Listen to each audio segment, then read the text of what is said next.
Okay, move out.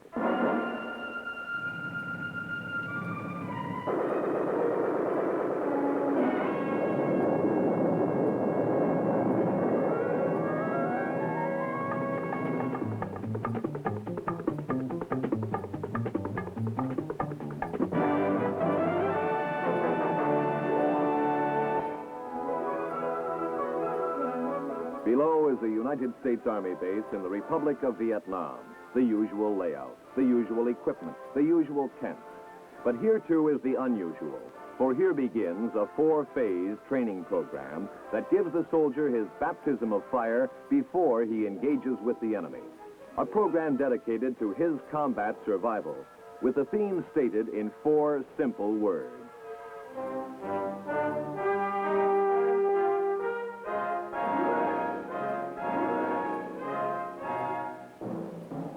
The program's Phase 1 starts with the arrival of replacements assigned to the 1st Brigade of the 101st Airborne Division. Few minutes elapse before the replacement hears the key words that will dominate his existence for as long as he remains in the brigade. Move out! Hey! I'm Sergeant Wilkins, 1st Sergeant, Replacement Training Company. I want to welcome you to 1st Brigade, 101st Airborne Division, Fang Rang, Vietnam. Our theme here is stay alert, stay alive. Stay alert, stay alive. It will be repeated, and repeated often, for it is the guiding philosophy of the 6-day, 80-hour training period now ahead of the replacement. Most of the hours will be allotted to intense, rugged, strenuous activity. An early few, however, are used for orientation and indoctrination, and it is during this period that the replacement meets his new commanding general, Brigadier General Willard Pearson. I just want to make a few administrative comments, and that are these. First, save your money when you're here. You don't need money unless you go in R&R. Save your money, and when you go back in 12 months, you'll have the money you need for the car, to start the college, down payment on the home, get married, whatever you got in mind. Don't waste it here. Save it.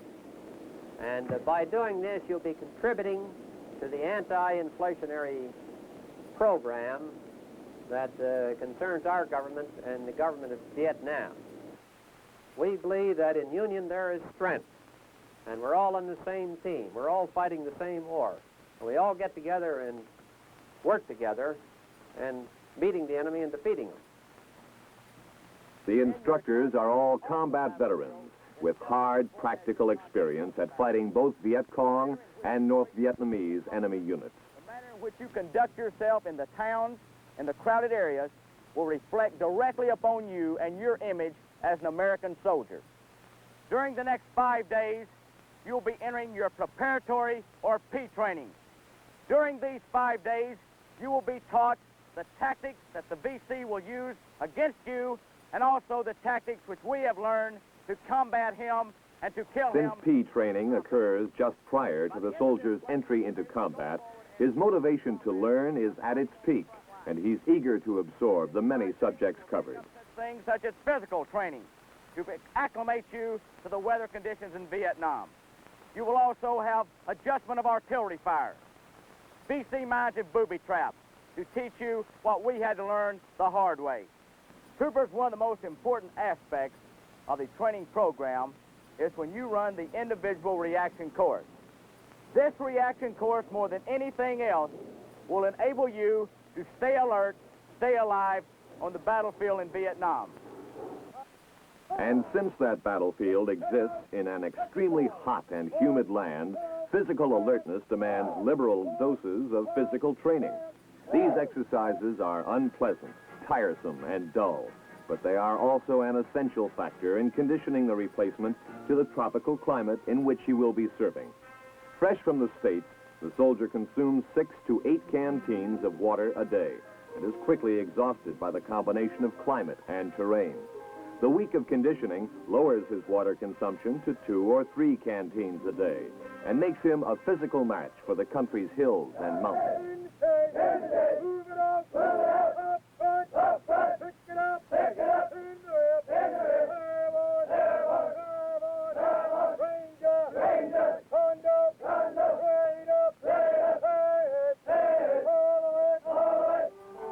In this school, instructors use training aids designed by the enemy himself. My name's They Sergeant Tebow. occasionally make their points with explosive emphasis. Familiarize you with VC mines and booby traps, both local and hardcore.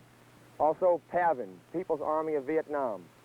These booby traps will be employed anywhere at any time. This is a VC propaganda sign. You'll find signs similar to this one in many villages that are controlled by the Viet Cong. The things you should do first is check it out for booby traps.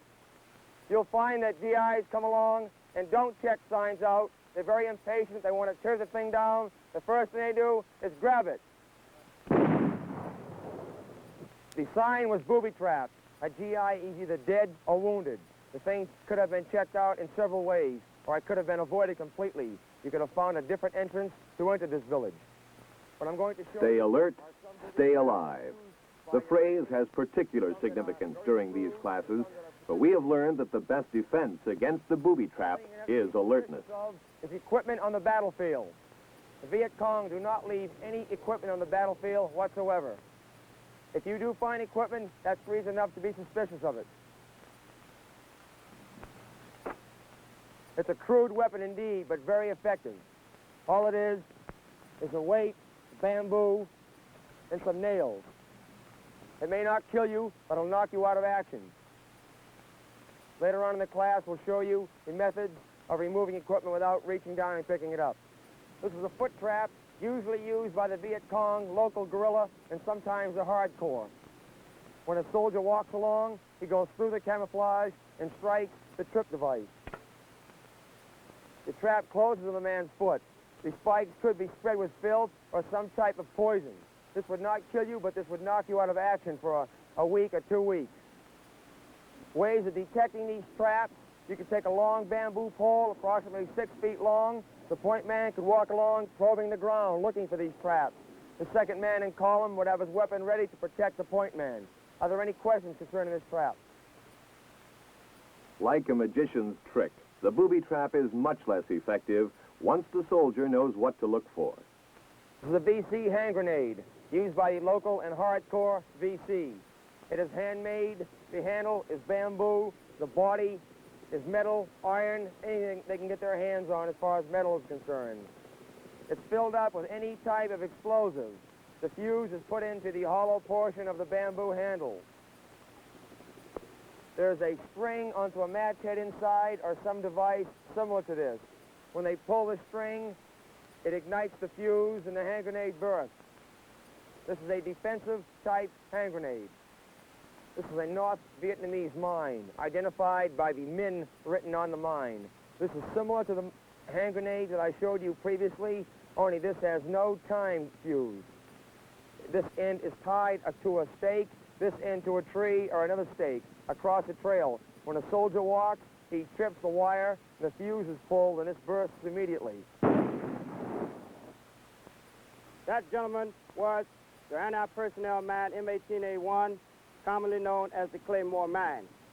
If you look... Having been impressed with the enemy's booby traps and mines, the replacement welcomes the extensive coverage P training gives to our weapons, such as the Claymore mine.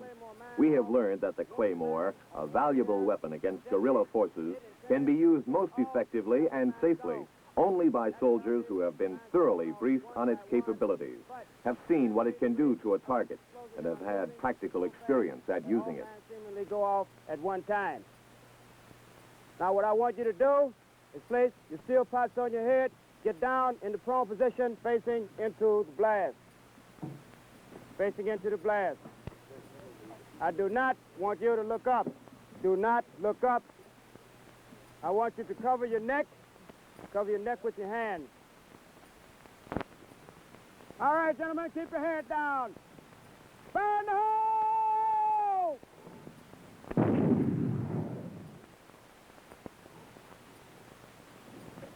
My fellow instructor, Sergeant Perry, is bringing us a few boxes that were out in the target area. This box here is a Claymore crate. Claymore box, you can see, is pretty thoroughly saturated with pellet holes. As you can see, the Claymore mine is a very, very effective weapon. All right, Sarge, I want you to take the Claymore mine, set it up Your aim pointed up there is your target in your front.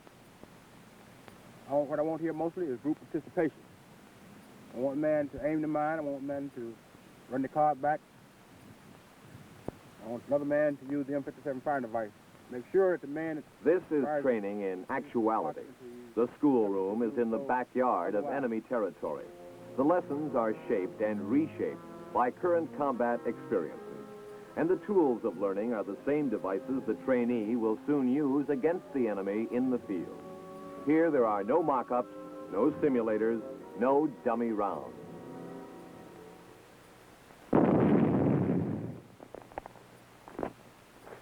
Scratch one chicken, decapitated the hard way Morning, man. to forcefully introduce a major subject. In the next period, we will discuss survival techniques here in Vietnam.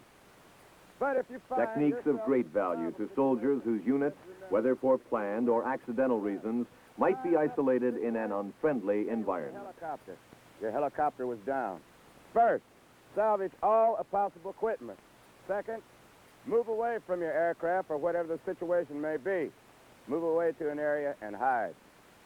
And third, you must form some sort of a plan. Once you form this plan, stick by it. The things you do over here that comes natural just might be the tip-off that'll give you away. Good example, chewing gum. These Vietnamese people here, they don't chew gum out in the woods. So just keep it in mind. Things that come natural just might be the tip-off to give you away. Vanquish fear and panic. I don't think there's one person in the classroom here doesn't have a certain amount of fear. Fear is good. Fear is nature's way of giving you that extra shot of energy when you need it. You might only be 25 meters from help. Start feeling sorry for yourself. There's many things that enter your mind, such as giving up, surrender, when help again might only be 25 meters around the corner. Since survival in combat can sometimes depend upon the ability to distinguish sights and sounds, P training includes familiarization with captured enemy weapons, a briefing that also serves to boost the replacement's morale.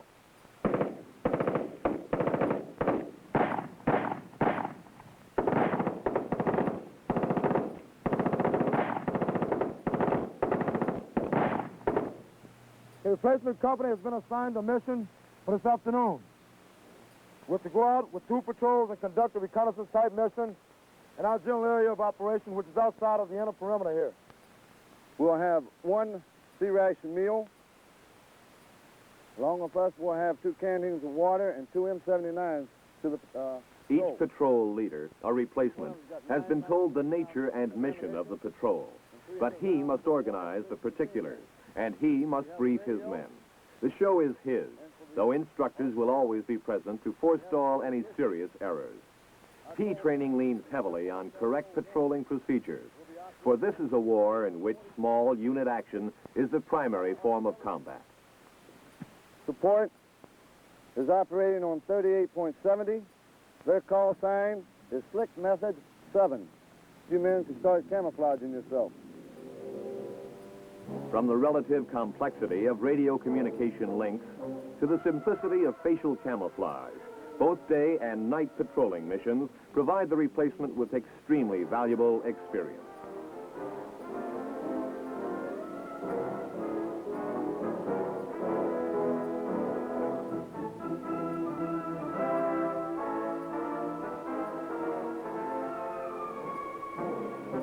The training patrols are conducted beyond the perimeter of the base camp, and the enemy has frequently acknowledged their presence with sniper fire.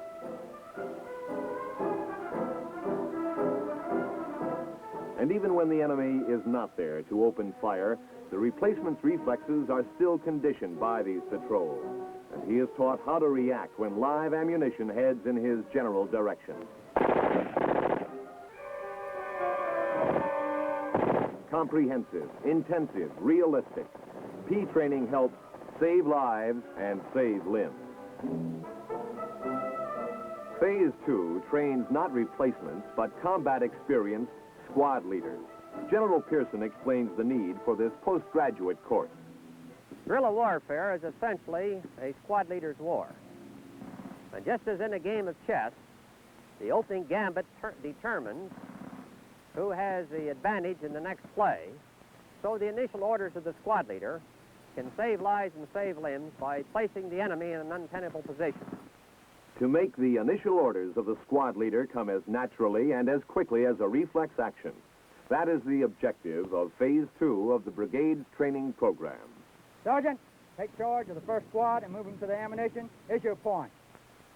Pick up 7 magazines and 1 hand grenade. All right, men, pick up your magazine. Pick up your hand grenades and place them in your magazine pouches. Leave 1 magazine out to place in your weapons. When I tell you lock and load your weapons, this time, lock and load your weapons. 1 magazine, 20 rounds. All right, move out of here.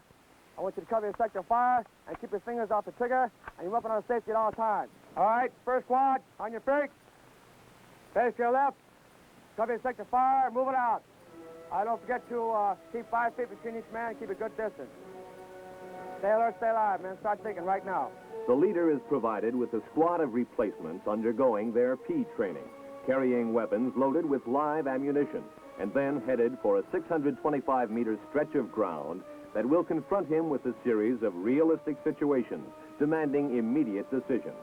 Its purpose, to polish his professional abilities to the point where any combat situation will automatically trigger the correct reaction on his part, a reaction that will snatch the initiative from the attacker.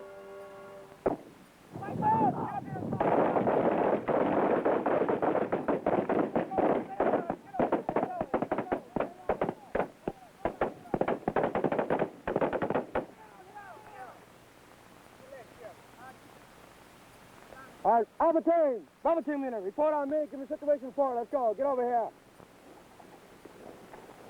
Oh, what is casualties? Plenty of ammo. Okay, get back to your team. No casualties, ammo. Okay. Okay, get back ready to move out.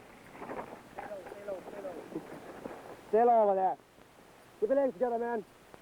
All right, first man. You know where to go, right? All right, first squad, on your feet. Move it out. The squad's performance comes under close scrutiny. The instructors carefully observe the squad leader's responses to a wide variety of combat problems. Problems as challenging as an entrenched bunker and as simple as a lone sniper. What happened? What do you got? Sniper hit. All right, look. Check on them. We got to check out what it is.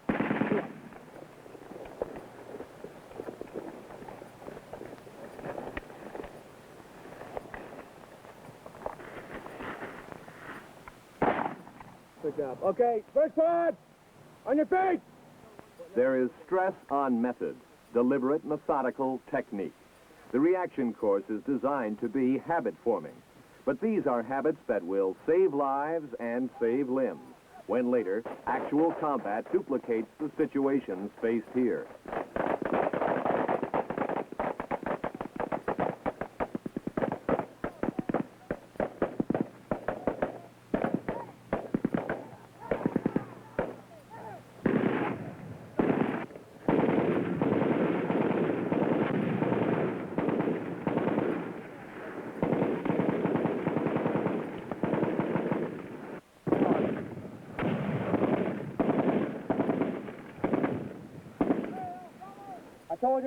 Follow-up critiques continue through to the end of Phase 2, the week-long squad leader's course.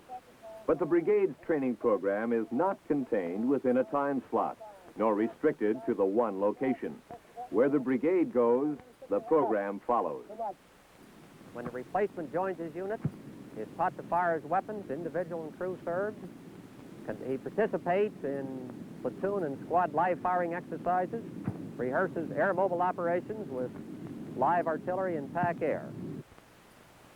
At 1400 hours today, the 3rd Platoon will conduct a heliborne assault to seize and secure objective area Abu. This will be a training operation in conjunction with normal combat operations. Phase 3, training concurrent with operations, has already given the replacement heavy practical experience at firing his and other weapons used by his unit.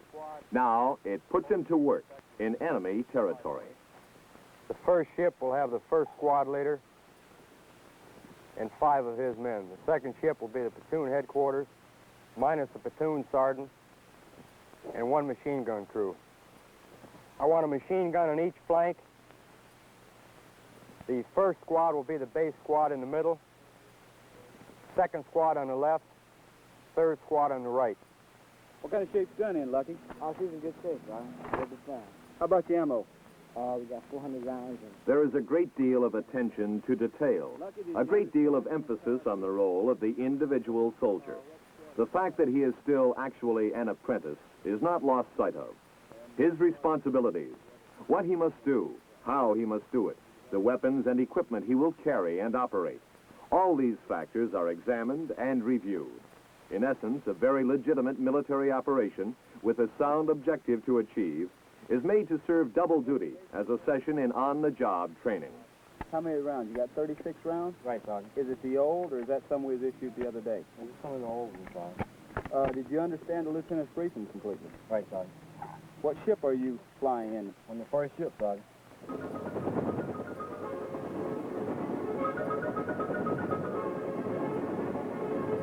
A small abandoned village has been designated as a possible Viet Cong supply storage area. It is not a major objective, but the fire support provided by artillery and tactical aircraft will acquaint the soldier with some of the complicated dimensions of modern warfare, as well as soften any potential resistance to the landing.